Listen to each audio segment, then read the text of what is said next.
Buenas noches. Hoy, a partir de este libro titulado La guerra interminable, nos acercaremos a este concepto. El concepto de guerra que no termina, el concepto de guerra como de algo que está siempre presente en todo momento, aunque sea subterráneo, pero siempre presente a nuestro alrededor, de una forma u otra, como en este tiempo en el que estamos viviendo presentimos o sentimos directamente. Es un libro extraño para mí, ya entramos en materia, porque recuerdo que cuando lo empecé a leer, de entrada, las primeras páginas me sorprendió mucho. Un poco para mal, porque me pareció como un libro como muy machote, muy bélico. Realmente me pareció que este escritor era un militar que estaba escribiendo una novela o algo por el estilo. Una obra muy heterosexual y muy pasada de rosca en ese sentido, que nos habla de un tal Mandela, un combatiente que está enrolado en el ejército de los seres humanos que luchan contra los tauranos, que es una especie de raza extraterrestre, enemiga de los humanos, en una guerra que empezó hace un tiempo, no se sabe muy bien por qué, y que se prolonga a lo largo de todo el libro, como dice el título, de forma interminable. El personaje principal se pasa todo el libro viajando de misión bélica en misión bélica entre planetas interestelares y lejanísimos enemigos. La gracia de la novela se despliega a medida que uno avanza, pues cada vez que el protagonista regresa de una de sus misiones debido a los viajes a la velocidad de la luz en la Tierra han pasado años o incluso siglos y las cosas han cambiado mucho para él. Vemos algo así como la creación de un boomer en forma de personaje. Este tal Mandela es una persona que acaba siendo un boomer. Ese soldado machote que inicialmente fornicaba feliz con las hembras de su especie se encuentra siglos después en una sociedad completamente queer, plurisexual, abierta, muy feliz y festiva, que contrasta por completo con el retrato inicial que se muestra en la novela. Una sociedad, por otro lado, en la que él ya no tiene apenas cabida. Los seres se aman y desean sin las restrictivas barreras de la heterosexualidad, y aún así, en segundo plano, sigue la guerra interminable contra esos seres desconocidos llamados los tauranos. Finalmente uno comprende la genialidad de la novela al centrar dos cuestiones fundamentales, que son: una es la guerra permanente, que nunca termina ni terminará como concepto, que siempre está ahí, y el otro concepto es que no existe nada más que mutación en las formas del afecto y de la representación de los afectos. O sea que los afectos, nuestra forma de querer y de querernos, muta de manera circular.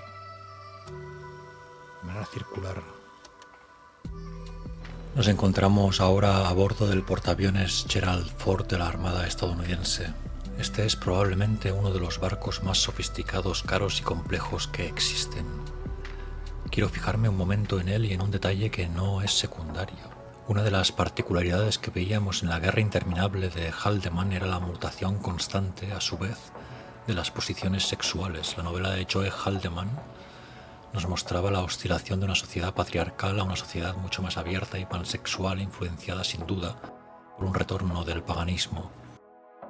De la misma manera, en la guerra también a nivel formal cambian los métodos y las representaciones. Y si hasta hace pocas décadas el tanque era una figura principal de todo despliegue en el frente y el portaaviones, como el que estamos viendo, una clara herramienta de disuasión, desde la guerra del Nagorno-Karabaj ha habido cambios copernicanos y han resurgido viejas prácticas de guerrilla granulares disruptivas representadas en la incontestable figura del dron.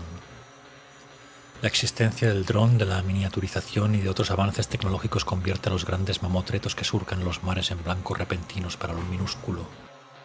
La idea sería que el portaaviones es el símbolo patriarcal por excelencia y el dron es el símbolo queer, multidimensional, hacker y caótico que viene a disputar el dominio del poderoso, tal y como hace miles de años ciertas tribus cántabras lucharon contra el yugo del Imperio Romano. Resulta pues casi paródico que el portaaviones Gerald Ford tardara más de 12 años en diseñarse y fabricarse con un coste de más de 13.000 millones de dólares, con los que podríamos hacer, por ejemplo, unas 700 escuelas, para que cuando se votara ya resultara obsoleto porque el mundo ha cambiado a su alrededor y la forma del enjambre politeísta es la que domina. En el año 2012, el usuario de Reddit conocido como Licerius publicó los detalles de una partida del videojuego Civilization 2 que había avanzado hasta el año 3991. Es una partida larguísima que el tipo estuvo jugando en ese juego. Para ubicarnos, Civilization 2, como el propio nombre indica, es un simulador de gestión y desarrollo de civilizaciones. En la simulación que Licerius grabó y documentó detalladamente, el juego se había convertido en un holocausto nuclear eterno. A pesar de que existe la posibilidad dentro del juego de que las civilizaciones estén en paz, en la partida simulada la guerra total y eterna se había desatado entre las tres superpotencias, que dentro del juego eran los americanos, los vikingos y los celtas. En el año 3991 el mundo entero había sido devastado por sucesivos e inapelables holocaustos nucleares.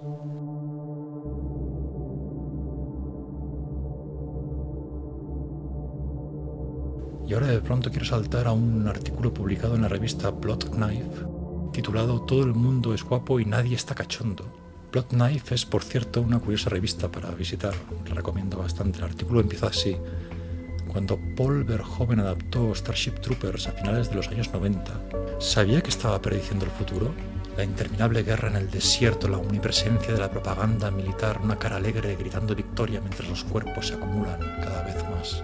Pero la escena de Starship Troopers, esa película tan bizarra, la escena que quizá dejó mayor impacto en las mentes de los niños de los 90 y la escena que mejor anticipó nuestra era cinematográfica actual, no presenta ni bichos ni armas. Recordemos que Starship Troopers, como en la Guerra Interminable, los seres humanos luchan contra los extraterrestres, que son una especie de insectoides de mente colmena terribles.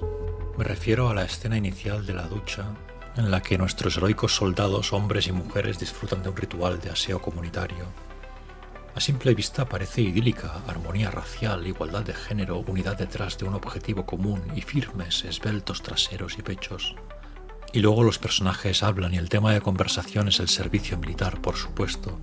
Una se unió por su carrera política, otra con la esperanza de obtener su licencia para poder reproducirse. Otro habla de lo mucho que desea matar al enemigo. Nadie se mira, nadie coquetea. Una sala llena de cuerpos desnudos y hermosos y todos están excitados solo por la guerra. Este es el arranque del artículo, o sea, estos militares duchándose, pulcros perfectos, que solo tienen su libido puesta en la guerra, y la sexualidad ha sido sublimada por la guerra, por el arte de matar, por el arte de ejercer la violencia. Interesante eso. Y a mí me parece claro que Starship Troopers es una parodia del funcionamiento ideológico del complejo militar industrial americano. Me interesa ver si este concepto, el de complejo militar industrial, es un arquetipo, o sea, si estamos condenados como seres humanos a que siempre exista algo así como un complejo militar industrial que promueve las guerras y que necesita de la guerra. Quería saber si es arquetipal esta noción, saber si es necesaria y eterna su presencia, lo cual sería trágico, pero de saberlo podríamos prepararnos para ello. Y busqué entonces otros mundos, simulaciones posibles, diferentes, en las que podríamos ver qué pasaba, y encontré también en los más remotos lugares de la mente la presencia incontestable siempre y dramática de la guerra. Este es el pequeño caso de arqueología del videojuego referido a EVE Online. EVE Online es un universo persistente, una galaxia entera en el hiperespacio de la mente, en la que conviven entre 200 y 300.000 usuarios. El juego se puso en marcha en 2003 y llegó a tener picos de hasta 500.000 de cuentas activas.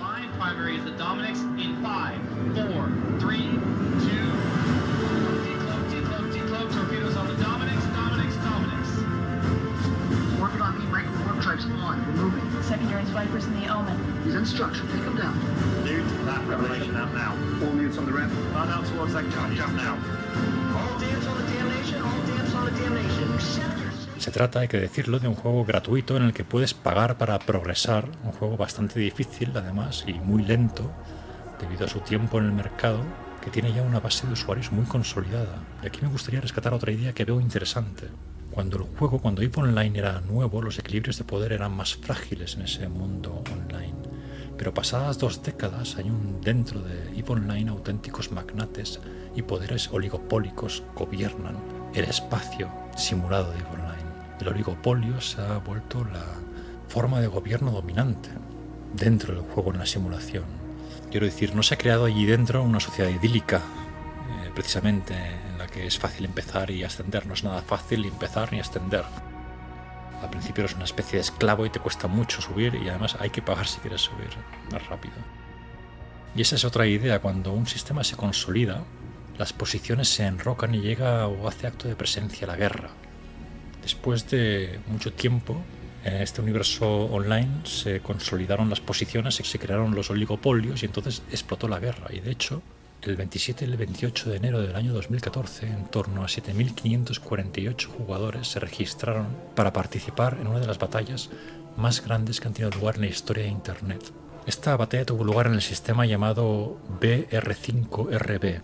La batalla se desencadenó debido a un error administrativo. Una de las coaliciones no pagó una tasa de soberanía en el sistema BR5RB y eso provocó que una flota enemiga lo atacara. Duró 21 horas y llegó a tener hasta 2.670 jugadores online. Se perdieron montones de naves, entre las cuales 75 naves Titán, que son muy grandes, y se calcula que se perdió material por valor de $400.000. Y en 2020 hubo otra batalla todavía más grande que rompió el récord, con hasta 8.825 jugadores registrados luchando en esa batalla. En YouTube, como vemos, se han hecho grabaciones de esos momentos épicos, trágicos, de destrucción, de guerra, en un espacio inexistente, mientras nosotros aquí estábamos viviendo normal en EVE Online. La guerra consumía a las coaliciones, todo se calentó y explotó de forma muy violenta varias veces. Hay hitos arqueológicos de guerras simuladas. Aquí nos interesa, por supuesto, pararnos un momento a ver los datos también en la Tierra, digamos, en nuestro territorio material, la evolución concreta del gasto militar a través de los años para comprender que existe una acumulación de materiales bélicos, así como un aumento constante de la inversión, y que este aumento constante con esta acumulación desencadenan, como bien conocemos el arquetipo y lo vemos en los videojuegos, en las simulaciones, desencadenan deflagraciones literalmente bélicas, como podemos observar también en nuestra realidad circundante. Estos datos sustentan la tesis sostenida aquí, el concepto de guerra constante e interminable en cuyo devenir los momentos de paz son meros espejismos localistas y por otro lado psicoanalíticamente falsos, pues incluso allí donde reina la paz el demonio ha ubicado su casa. Y en esta casa que habito ya nos encontramos recogidos y preparados, y por ello merodeo en las noches por el mundo yermo del futuro que nos espera, muy similar a lo que tal vez nos ofrecen los desoladores escenarios de Fallout 4. Ese mundo abierto posapocalíptico donde también imperan la violencia y en el que trato de ganarme la vida como cazador de recompensas en un yermo, me da pie a hablar del último libro que quería traer hoy, que es Fallout, de Fritz Pierce. Es un libro que no está traducido, yo diría. Me gustaría leer al principio. Es un libro que trata de situaciones relacionadas con el holocausto nuclear reales. Situaciones que, como por ejemplo la de Fukushima, en las que el ser humano peligró seriamente. Y nos habla de un caso que quería traer para cerrar este artículo. Es un caso poco conocido que tuvo lugar durante la Guerra Fría. Una soleada mañana de septiembre de 1957, una fila de camiones militares avanzaba por un camino estrecho junto a un lago en las estribaciones de los montes Urales, la cadena que divide la Rusia europea de Siberia. Los camiones se detuvieron en un pequeño pueblo llamado Saldikovo. De ellos bajaron tropas del Ejército Rojo que comenzaron a golpear las puertas y a ordenar a los pocos cientos de habitantes que se despojaran de sus ropas, que se pusieran los recambios que les estaban dando de los camiones porque lo que llevaban estaba contaminado. Los aldeanos estaban siendo evacuados de ese pueblo, no podían llevarse ninguna de sus pertenencias, ni siquiera dinero. Y mientras los evacuados se despedían apresuradamente de sus bienes terrenales, los soldados derribaron sus casas para evitar que regresaran y también sacrificaron a su ganado y a sus mascotas. La imagen sin duda fue terrible. Las tropas no dieron ninguna explicación para la evacuación. No podían decir, aunque lo supieran, que una semana antes había habido una explosión en los tanques de residuos radiactivos en la mayor fábrica de plutonio de Rusia, ubicada en la ciudad cerrada cercana conocida como Orzesk. Tampoco podían decir esos militares que la extraña nube oscura que había descendido sobre Saldikovo horas después contenía las partículas mortales del accidente.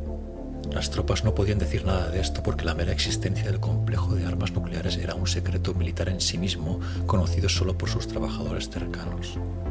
Nadie fuera de ellos debía saberlo jamás. 60 años después, en otra mañana brillante y soleada, me convertí en el primer periodista occidental en visitar Saldikovo desde el accidente. Conduje a través de una puerta aún custodiada por tropas armadas y bajé por un camino largo y lleno de baches. Encontré el pueblo, pero los restos de las 75 casas demolidas habían sido consumidos por la vegetación. Las ortigas estaban por todas partes, el aire caliente y pegajoso flotaba lleno de grandes libélulas. A través de los campos cubiertos de maleza el lago tenía abundantes peces, aunque a nadie se le permitía pescarlos. El bosque adyacente estaba lleno de alces, jabalíes y zorros radioactivos. Puede que fuera peligroso, pero no era sin duda un páramo estéril. Así comenzó mi viaje para descubrir los legados radioactivos de la explosión, comparables a los terrenos baldíos creados por los accidentes nucleares de Chernóbil y Fukushima. Saldykovo, lugar desconocido donde se experimentó con el plutonio más allá de lo que se debía. Intento dar también sentido a las respuestas psicológicas ante la amenaza de la energía nuclear y la desatada potencia de la fuerza que se puede usar para aniquilarlo todo. Y en muchas formas este nuevo paisaje psicológico que surge resulta ser el lugar más extraño de todos.